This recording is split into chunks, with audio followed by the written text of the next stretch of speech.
दर्शक बंधु आज केदार गौरी सीरियल आपण माने सबुठारु दमदार सबुठारु हाई वोल्टेज और खतरनाक एपिसोड देखा पाइबे।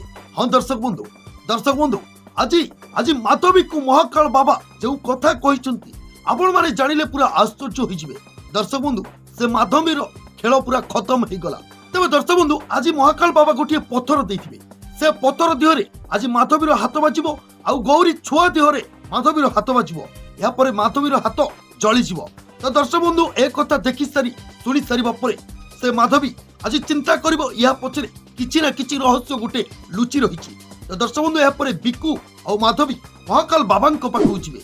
बाबा तापरे किछि गुणी पाठ करिवे और माधवी मुंडरे किछि तिलक लगेबे। बाबा कहबे सुन माधवी तू ए साधना को तू मिछ प्रमाणित करि परिबुनु काहेकि ना से छुआ जन्म नै सारिछि से तते मारिबो और तार सब प्रतिशोध पूरण करिवो। दर्शक बंधु एक कथा शुणी सारिबा परे बिकु आउ से माधवी पूरा आश्चर्य होइछिबे आउ लुचि लुचि विक्रम सब किछि कथा देखुथिबो। एबे दर्शक बंधु आपण मानकु कोन लागुछि ए माधवी कोन सत्यरे मरिबो कोन सीरियल किछि नुवा ट्विस्ट आसीबो कि? दर्शक बंधु आजिर दमदार एपिसोड आपण मानकु केमिति लागिला भलो लागितले निहाती कमेंट बॉक्स रे कमेंट करी जणांतु आउ वीडियो को लाइक करी चैनल को सब्सक्राइब करी